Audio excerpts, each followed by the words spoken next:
My guest today is Ryan Farber. Ryan is a visionary marketing leader who's renowned for his disruptive strategies that amplify brand visibility and drive significant revenue growth. He was born and raised in Los Angeles to Argentinian immigrant parents, which I did not know, and I've known Ryan for a little while. Ryan's unique cultural background and upbringing instilled in him a strong work ethic and a deep appreciation for diversity. He has a proven track record of overhauling marketing infrastructures and spearheading innovative campaigns for companies like LasVegasTickets.com, Novus Health, which is where I met him, and many others. So with his expertise in digital technologies, branding, and business development, Ryan's strategic approach is enhanced by his MBA from Pepperdine University, and he is fluent in English and Spanish, which brings a global perspective to every project that he undertakes. In today's episode, Ryan is going to talk about marketing fundamentals that people feel should be different in different markets and businesses, and why the core marketing principles apply across the board, and a whole lot more. Let's dive right in. All righty. Ryan, it's so good to talk to you today. Thank you so much for joining me on my podcast. Absolutely. Glad to be here. Yeah, we've known each other now for a few years, which is kind of weird when you think about it. Yeah, it's been I think it's been about 5 years almost, or 4 years. Has it been that long? What is going on with time? I heard something on yesterday. I was watching some weird news channel, one of these. I get on Gaia. Did you ever hear of that channel? It's all about GAIA. It's very isn't it the yoga or health and wellness kind of thing? Okay. Gets into all this alternative stuff. And some of it's really out there, but they were saying how time is speeding up. And I'm like, yeah, I can tell. So it's like, I know this. Because, That's funny. Yeah. Yeah. But I wanted to start our conversation with kind of just the foundation of the principles, marketing fundamentals, and all that. But before I get into that, how did you get into marketing? Because weren't you actually looking into working in the hotel industry initially? Yeah. Out of college, there for some reason I was in love with the hotel industry right out of undergrad, and I decided I'm going to go and get a master's degree in hotel administration. And so I went through the whole process of applying. I was going to finally get an interview at the Cornell Hotel School, and 2 days before I went on that interview, I born and raised in Los Angeles. So I'm on the West Coast, going to fly out to the East Coast. I went deep sea fishing off Catalina Island, and it was freezing cold, but I didn't put any SPF on, of course not. And I was sitting out in the sun, and I got this crazy sunburn. So fast forward to this flight that I'm on, and people are looking at me like, what's wrong with this guy? And I'm just freaking out because I'm going to this interview. And so I'm sitting in front of the interviewer at Cornell. And have you seen Raiders of the Lost Ark? Oh, yeah. Yeah. So I felt like she was looking at me like when they opened the Ark and my face was melting. I had peeling coming off of my face, and she asked me if I was okay and all these kinds of things. So I'm going through this interview, and I'm feeling very self-conscious, of course. And anyway, fast forward, I didn't get into the hotel school because they wanted more work experience. I was just fresh out of undergrad. And so I didn't get into that program. And then so I thought to myself, well, what am I going to do? And so I decided to go to go for an MBA, a more general degree.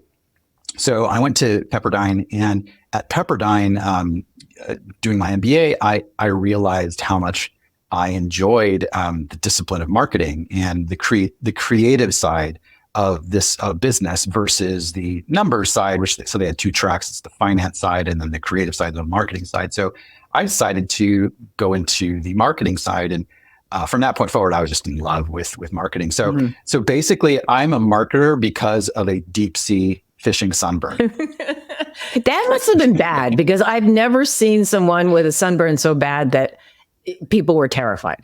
Like what? Yeah, no, it was just, I was terrified. I looked in the mirror and I didn't know who it was. So you couldn't put anything on your face to oh my God. If I did, it was just going to continue to peel. It was horrible. Wow.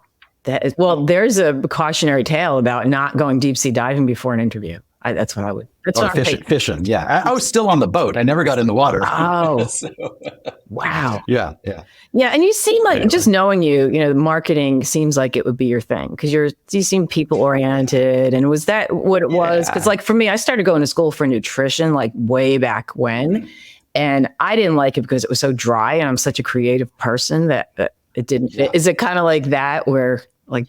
Yeah, I've always been a person that loved to do puzzles and challenges and things like that. And I find marketing to be solving problems, solving challenges, big problems, and the kinds of creative solutions that one can come up with or a team can come up with. And I'm a big believer in team and utilizing all the brains in the room. And that's how you and I collaborated often. So, it's to me, having that outlet of creativity is just kind of who I am. Yeah. And I needed to have something like that. I couldn't sit behind a screen and punch numbers and figure out those kinds of puzzles. It put me to sleep. Yeah. Yeah. And I'm with you on that. Yeah. I think when you're a creative person, you can't stuff it down because it's going to come out in some way. Even if you have a job that you consider kind of boring, you're going to have a side hustle because that's what happened with me. If I'm in a job and I only had a traditional job, like right out of college, and I've always just worked for myself because I don't want somebody telling me what to do. I'm not a good team player. I'm a good team player when I have to be, or when the people I'm working with are good. Like you and I got along, we had the same, vision, all this, but, otherwise, it's like, don't tell me what to do.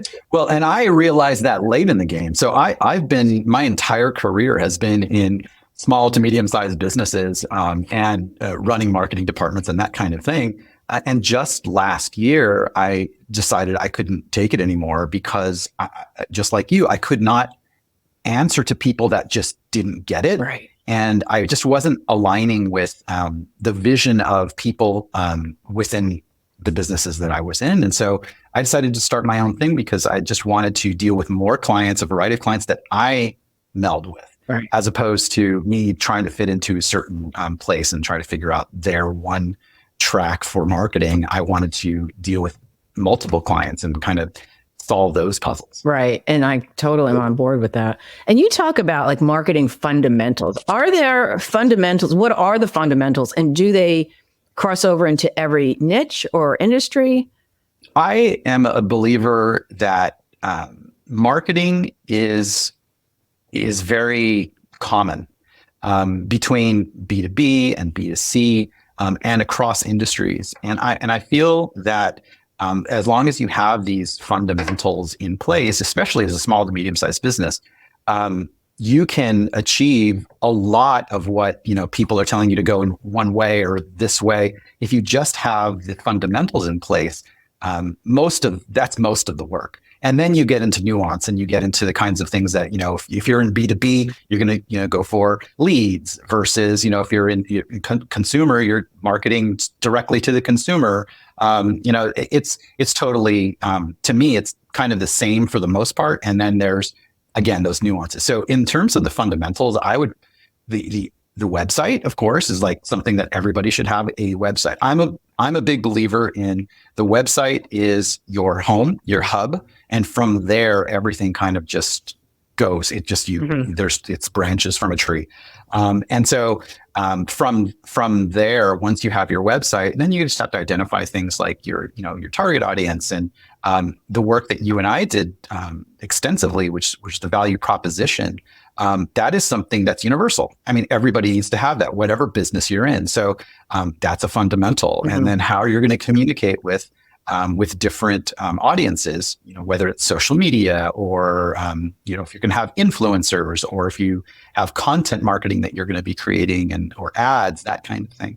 And then your relationships. I mean, it's very important to have the kinds of relationships that you're going to be offering to, whether it's a B2B client or a B2C client, if it's going to be online support or communities versus membership programs or personalized service and that kind of thing. And then you've got local versus global channels. So if you're a yoga studio versus a software startup or something like that, well, then you're going to have different types of ways to leverage the communication, whether it be, local events or collaborations with other businesses, or on the global scale, social media or, or PR, that kind of thing. So I think that most of these fundamentals are universal, and I just believe that that's one of the things that you have to get done first, and then from there you can decide to do the different kinds of tactics and strategies. Yeah, and it makes so much sense. I was listening recently to a podcast where they're talking about, even as just 10, 15 years ago, how the whole landscape of all of this has changed. In other words, like when I first started writing content, I was writing for a business publication in Orange County, California. And I remember I won an award for this article, but it sounds so outdated now. It was Working the Net. It was about using the internet for your business. And I remember I won an award for it because it was like innovative. And I don't even remember, I mean, this was so long ago, but there was debate about, like, I remember interviewing one person who said, and he's a website developer, and he said, companies are asking me why they need a website. Like, they don't need my services. Like, how much has that changed? Were you... I ran into that less than 5 years ago. Really? Somebody asked me if they needed a website. Yeah. You've got all kinds of business owners out there, or people that want to be business owners, that have varying ideas of what they need to do to get started, or what they need, breaking it down to the most basic thing, what you need to amplify your voice. And some people don't understand. I mean, it's very rare now, of course, but some people back even 5 years ago, or less than 5 years ago, didn't understand that they need to have something to showcase their business other than a sign over a door. But that's okay, because that's great opportunity. That's a great opportunity to teach and to build awareness for a new business. If you're a new business that hasn't done anything, then wow, instead of looking at it like, wow, I haven't done anything, it's like, wow, I've got a lot to do, and there's a lot that I can accomplish by just doing some simple marketing things. Yeah, it's funny. Did you ever hear about these? There's a island somewhere where there's people who, every time somebody goes to the island, they're just completely detached from all the rest of the world. And so people go to, like, these missionaries, they go to try to bring religion and stuff, and they end up like getting beheaded and stuff, because these people just have, oh my gosh, there was one, I just saw this. It's so funny. It's funny, not funny, but they had a plane. There's somebody who was taking photographs outside the plane of these people shooting arrows at their plane as it was going overhead. And then the next photo said, what you don't see is what the plane looked like afterwards. This thing had hundreds of arrows stuck in the fuselage of this plane. I said, had these people landed, which they did not, because they apparently knew that it wasn't quite a friendly community, that they would have been killed. But I could see those people saying, I don't think I need a website. But Yeah, exactly. That's it. You're right. Today it's like, some people still believe that they don't need a website, and they could just, have their presence be on social, which is fine. I mean, there's certain aspects of that are positive, but I still believe firmly that a website is not hard to do anymore. It's super simple. I mean, there's so many different ways to achieve a website, that why wouldn't you have that as your home base? Because 90% of the people are going to be searching for you via Google search or straight to your URL, that kind of thing. And if it doesn't exist, then it's just a missed opportunity. Yeah. Because a lot of people, I mean, when they search, because I know I get a lot of people from LinkedIn that find me on, they'll find my website, which is why I'm redoing my whole website, because I realized it was lacking in a lot of ways too. And you talk about like the economy is constantly changing. And last year was a really bad year for a lot of businesses.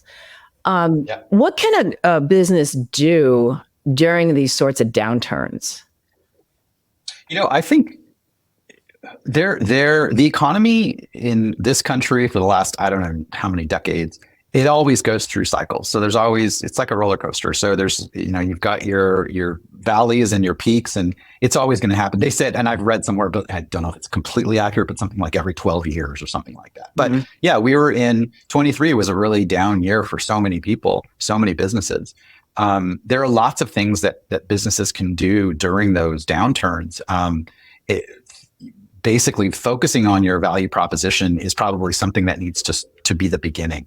And then changing things that you have to almost be a chameleon to the time. So you should be changing certain things like emphasizing price and savings and quality, things that people are still looking for, because people are still shopping even in a down economy, but they're more price sensitive, or they're more, they're searching a little bit more diligently to find the best deal and that kind of thing. So, value prop, and then customer relationships, loyalty programs, things like that. Of course, your pricing strategies have to match the time. So if you're beyond out there in terms of pricing, you should probably look at adjusting those things, bundling things, and that kind of thing. You've got your digital presence, which is, to me, the most cost-effective thing that you can do in terms of advertising is your SEO should, and I can explain what that means, search engine optimization. If you're a local business, there are so many things that you need to be doing for local SEO. When you look at Google, you do a search on Google, and they're on the right side, you see the business name that shows up with their phone number and all these kinds of things. That's a Google business profile that should be optimized. Doesn't cost a lot to do, because you can do it yourself, so it could be free. Right. But it's another kind of social platform, but in my opinion, it's just as valuable as a Facebook or an Instagram or a, whatever, LinkedIn or whatever you're using. Because when somebody's searching, for example, that near me phrase that everybody loves, right, best fitness studio near me, that's all Google business profile. So you want to show up in those profiles very high up, for where you are geographically. So you need to optimize those kinds of things. With your SEO, remember, search engine optimization means that your organic, it's called organic search, is not paid ads. That's free. So whenever Google is looking at a business, their algorithm is trying to find the most relevant information for that type of business that somebody's searching. So you want to have fresh content. You want to have all the kinds of things that are going to enhance your location, so to speak, on Google. You want to be higher up. So there are a lot of different things that people can do on their own. But if they want help, they should probably, hire, or at least talk to someone that can help them, get into those locations a little bit better, and don't have to spend the money on paid ads and that kind of thing. But one of the most important things also is reviews. So if you have a business that gets reviews on Google, you should be soliciting those reviews. You should be asking people to give you reviews on a regular basis, because if you have a lot of reviews on Google, they think you're more relevant, and so the algorithm is going to boost you up in the map in the Google business profile area. And it's just all of these things together. It's like a quilt. Right. You have to do all of these little things together. But once you get them going and you've got this kind of foundation, you can just kind of keep your eye on it. You don't have to maintain it all the time, but it's good to look at it and to make sure that it's optimized for you and your business. And of course, if you need ads and these kinds of things, then you should probably get some help. Yeah. What's your take on using social media? Because I've had a number of people talk about social media marketing on this podcast, and I get two different opinions. One is just go with where people are finding you. So for me, it's really LinkedIn. And I had someone else who very successful. He said, put your stuff out everywhere. Instagram. I like that answer. Really? Yeah. So even if you feel like your audience isn't there, like what if you're not getting leads? I'm just How do you know your audience isn't there? Asking. How do you know your audience isn't there? Well, that's the question. I mean, like you don't know. Nobody's going to know, because there could be that one time that somebody finds you on Pinterest. Yeah. And then what? And why would you want to miss out on that opportunity? So it doesn't hurt. I mean, there are services, there are platforms that you can I don't want to plug anybody, but like Hootsuite, or these kinds of things that actually allow you to look at all of the social platforms, put them all there. And if you're going to put out the same content, just blast it out to all of them. Yeah. Just post it on all of them, have an account everywhere, put it up there, because that 1 in 10,000 click becomes a customer why would you want to miss out on that opportunity? And so I don't think you need to focus. And remember, social media changes all the time. There's gonna be a new platform tomorrow. Right. So, you basically have to just, spread yourself out when it comes to social media, and it's free. So unless you're paying for ads, which those ads don't cost as much as like Google keywords. So you might as well, dip your toes into that kind of thing, because I don't think that anybody should be regretting a missed opportunity. Well, they wouldn't even know if they had that missed opportunity if they didn't put it up on Pinterest and get that click. So one of my clients is an interior designer, and it's a very visual medium, right? So Pinterest is like, that's her bread and butter. It's crazy. Like, it's more than Instagram because people are building mood boards and these kinds of things. So that's really great for her. But she's gotten clients from TikTok, and she's gotten clients from Facebook, of course. But people don't sleep on Facebook, because Facebook still is a powerhouse when it comes to social media and the certain type of demographic that might be looking for you. Whether it's if it skews older and that kind of thing, people are still heavily on Facebook. So again, it's like, spread yourself out on all of these. So I do agree with that. More is better on this because it's free. If it were paid, then that would be a different situation. But it's ready for you to just kind of post for free. I have someone who I pay to post on all these sites. And I've been doing it since March, April, May, June. So 4 or 5 months. And I'm not seeing leads, but I'm seeing an uptick in a lot of the views. So, because it's this exact discussion I was having this morning with my husband, because he's like, are you seeing anything? And I'm like, no, everyone's coming from LinkedIn. But like you said, I don't know if there are people looking for me, they're going to find me. Like, she does these reels, and it's just, I do, like, this podcast is going to be cut up into a whole bunch of different little segments. I'll put it on LinkedIn. It'll end up in Instagram reels, but I'm not really active on there. I mean, we post it up there, but it's still worth it. You're saying that somebody might see it. I think so too, especially if there's any kind of engagement. So if there's anybody that's looking at you and asking a question, obviously you're going to be there and be ready to answer it. To me, that's like, it's just, again, it's like one of those things where even if it's just a single click that gets you that lead or that piece of business, there's just no reason to not have it.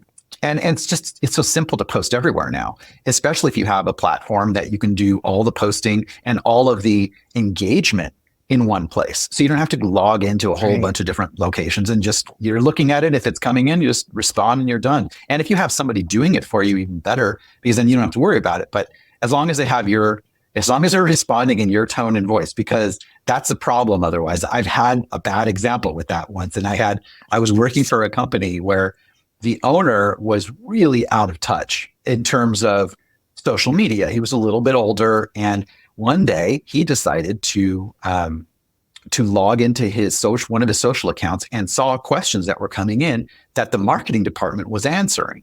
He decided to jump in and answer one of the questions, and it came off as completely inauthentic and really, it showed his age with his response.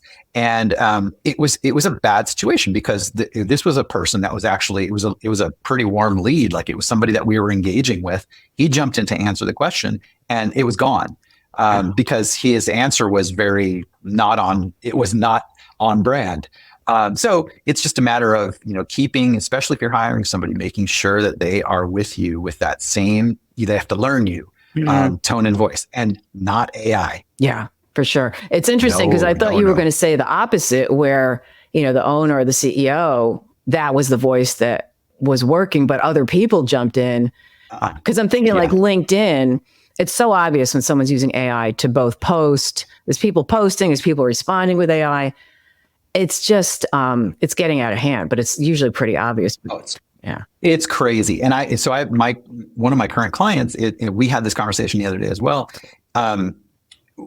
When somebody writes an AI post or a blog or whatever they're doing, it is now so clear that it's word stuffing, and that it's words that you normally wouldn't use. Even if you plug in like an article that was written by, like, let's say that owner, and say, please match this tone and voice, that kind of thing. What comes out there is clearly not what it is. Right. It's not what's supposed to be. Yeah. So in my opinion, AI is solely for brainstorming, idea generation, and everything has to be heavily edited still. I don't think that it's at all close to being to where it needs to be, which I'm sure it's going to get there at some point. But for me, you can tell, you can absolutely tell. I know you can, because that's your world, but I can tell when something was written with AI, and it's off-putting. Yeah. It's honestly something that I feel like it's lazy. Right. So, at what point do you decide to go with a pro, which you should be doing? All right, exactly. One thing I just wanted to add when you're talking about SEO, something I was reading recently is how the importance of using phrases that people are speaking into their search. So it's a voice search. I guess they call those long tail. Long tail keywords. Is it? Yeah. Yeah, like five or more words and that kind of thing. Yeah, those are very effective. And usually they're not heavily. There's not a lot of competition for long tail keywords. However, you don't expect it to be a gold mine. And it has to be, if you're talking about native speak, like somebody's like typing in exactly how they would be talking, and expect to find those results. That's great. But for the most part, it's not going to be a common thing to find a 10-word keyword, right? So if somebody types that in, well, then Google's going to look at it and parse out the important pieces of that long tail, and then still give the most relevant information that could have been something from a short tail keyword, which was 2 or 3 words or 4 words or something like that. So, it's still such a huge thing to do long tail keywords for sure in terms of your SEO. And I think that mixing them, having a nice mix of everything is really important. And, when somebody is searching for something that's a little odd, like if you think that these keywords that you have a keyword generation tool on Google, for example, you type in, yoga studio, Los Angeles, and then it spits out like these long tail keywords that are just like kind of weird, but you look at the numbers and you see that people have searched them. So it's just like when you're in marketing, the work that I do and that I've done in the past, I've done ads where I completely hated the output. I was like, this is stupid. I don't think that this is going to be something that's relevant, or I don't like the way this sounds. And it's like the most popular thing that we have. Wow. It's an ad that works better than any other ad because for some reason people, are attracted to it. Yeah. You can't put your own personal feelings alongside that sometimes. And you have to kind of like sit back and say, okay, let's test it. Let's see how it goes. Let's do some testing. Let's do 2 versions of the same ad, one that you hate, one that you love, and see which one wins. Right. I mean, you can always check the data and see, what's working. So that's what's good. You talk about like avoiding, these marketing solutions that seem to be like one size fits all. So can you give some tips? This is my last question. So, and I want to get some actionable like takeaways for listeners at how to find like a good marketing partner, using word of mouth recommendations, unconventional methods like networking. I mean, any of those really work? Yeah, no, that still works. Great example is this past weekend, I was with my wife and we were playing with our dog out in this kind of this office building area that has like this beautiful courtyard. And in the courtyard, we saw this Airstream. And all of a sudden we look over there and they start up playing some music out of this Airstream. It wasn't even open because we were there earlier, then it's finally opened. And then people started to come. And it turns out that it's a coffee place. So there's a guy sitting in the corner of this courtyard and we're playing with our dog. And I said, is it okay if we play with him here? And he's like, yeah, cool. And no problem. So a couple minutes later, I asked him, I said, are you part of this Airstream thing? He said, yeah, I have. This is a new coffee place of mine. I have 5 locations in Los Angeles, or 4 locations in Los Angeles. So we just started having a conversation. And I asked him what he was doing for marketing. And he said, well, not a lot right now. We've got certain things that are going on, some social media, but we haven't really gotten a strategy involved and that kind of thing. So we started talking, and then that just developed into something. We had a call this week. It's a potential new client. I've run into all kinds of situations like that. Yeah. So it's out there, and that's not. This is a marketing business versus an actual shop. but it's really about communication with your fellow humans. I feel like being in front of being in front of the computer all day and trying to find business through the computer is interesting, and it's definitely more of a massive type of situation. If you're really good at it, you can get a lot of leads depending on your business. But if you're a local business, you need to have communication. You need to do some traditional marketing, which is more like direct mail pieces or even flyers for that matter. If you're a studio or if you're a coffee shop, the question I asked them is, have you contacted the buildings that surround this area and invite all of them down for a free coffee or something like that, or just like to say hello and just to show your new place? And he said that he had, and that's one of the ways that he's starting to get people to come down. But there's all kinds of tools to meet people. Word of mouth, of course, is still a big deal. Right. And then, when you're in line at coffee or whatever, you're out and about. I'm a firm believer. When I was marketing in a certain area, and there's an area called West Hollywood in the area that I'm in, and I was marketing that area. Every day I would tell the team, if we're out on the street and speaking with businesses and people, something is going to happen every day. If you're in your office and you're buried in your computer, it's not going to happen. It can digitally, but for the most part, a lot of the business that I've garnered has been just by being outside. Literally. And then digital tools, of course, like, platforms and communities, being in groups like Facebook groups and whatever. LinkedIn is massive for B2B. Obviously, it's where you need to be. You have to have a presence there, and being part of writing content. People are going to reach out to you if it's something interesting, and all these basic things that people can be doing to meet others is super important. But finding a marketer, that's another thing. You could just basically, if you're somebody that has a local presence, you're likely going to want a local marketer, just because they're familiar with your territory. And if you're going to have them doing social media, then you're going to want them to come in and take pictures and these kinds of things. So, there's all kinds of ways to look at this, but it's honestly not, in that phrase, which I hate, it's not rocket science. Right. Or what do they call it? Rocket surgery. Or rocket surgery. Well, rocket surgery. It's funny that you say that, because I had I landed Bowflex as a client years ago because I went to a fitness conference, and the marketing people were there showing off their equipment, and I was introduced by someone else, and I spent a lot of time talking to the head marketing guy, and he said, and we ended up working together for a while after I wrote their catalogs and all this stuff. But he said, it's really nice to meet somebody in person, because he said, and he was trying to choose his words carefully. He says, writers are sometimes a little bit quirky. I don't know if that's the word he used, but he said his exact words were, it's nice to know you're not crazy. It's like, I'm thinking to myself, oh, good. He doesn't really know that. But he doesn't know you yet. Yeah, that's right. But yeah, and it was because I was talking to him that would not have been accomplished through an email. Because, and even on LinkedIn, when I meet someone or connect with someone on LinkedIn, and then we end up having a meeting and, joining groups together, it's almost like the whole profile comes to life. Like, it's just something about just connecting digitally that is just can't compare. And I think that's what people are craving too, with the marketing. Oh yeah. They're tired of it. It's so important. Yeah. Oh yeah. No, and that's the thing. It's very impersonal. So, when you go online and you look for search for a marketing agency, you're going to get a lot of cookie cutter stuff. There's so much cookie cutter out there. And how are you supposed to differentiate yourself from your competitors if you're cookie cutter, right? So there's really no substitute for personal communication when it comes to a marketing partner. Because you have to understand, they have to understand you. One of the things that we talked about earlier is I have to learn my clients every single time.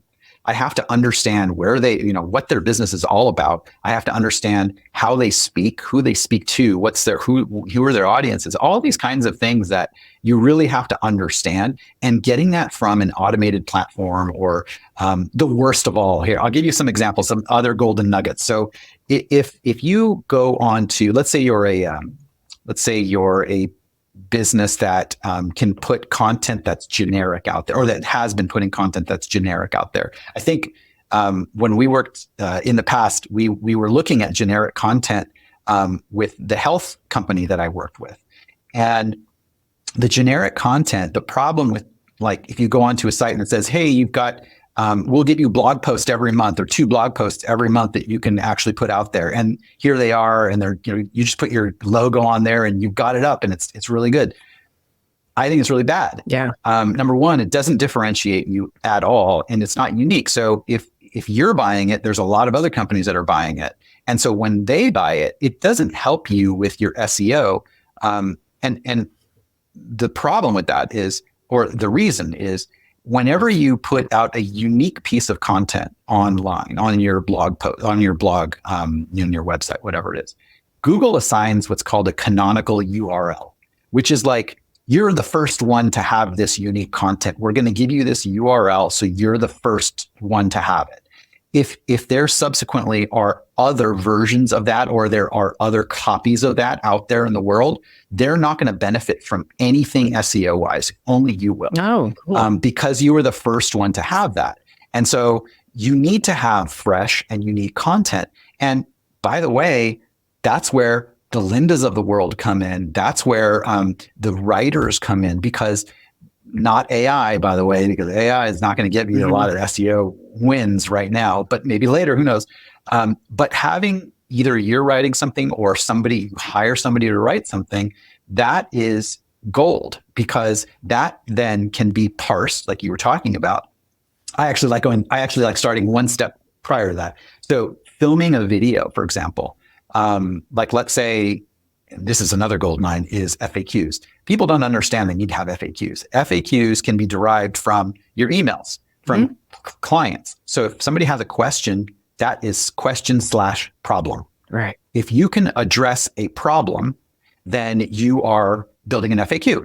So you can go through all your old emails and look at and build an FAQ list from your past clients' questions. So you start like with an FAQ, and let's say you film a video. As opposed to writing it, film a video of the answer to that FAQ, maybe 5 minutes or more, so that Google likes the amount of content. And then from that, transcript it, make it right, make it writing. So then become a blog post. From there, parse that into social media posts, parse that into different things that you can actually use. And then all of a sudden you have a campaign. And so that whole 360-degree approach from one question can be a super win for you. And you'll get that canonical URL, which is that unique piece of content that you're going to get credit for. Yeah, that's great. Yeah, because I see a lot of times I have people, I had a client recently that reached out to me for some work, and I went through their website, and there's different ways. I knew it was AI written, a lot of it, but it was literally 100% AI written. And, but a lot of companies, they think that's, good enough. And it's just so not, because all the reasons you just said. But this has been great. Where can people find you? I know you're about to launch a new website, and which will probably be live by the time this goes up. Yeah, it's ideasparkmarketing.com. And then obviously just find me on LinkedIn, and I can, address you from there. It's easy to. LinkedIn, great for that. I love it. Awesome. Thanks so much, Ryan. It's been a lot of fun. I appreciate it. Absolutely. Thank you, Linda.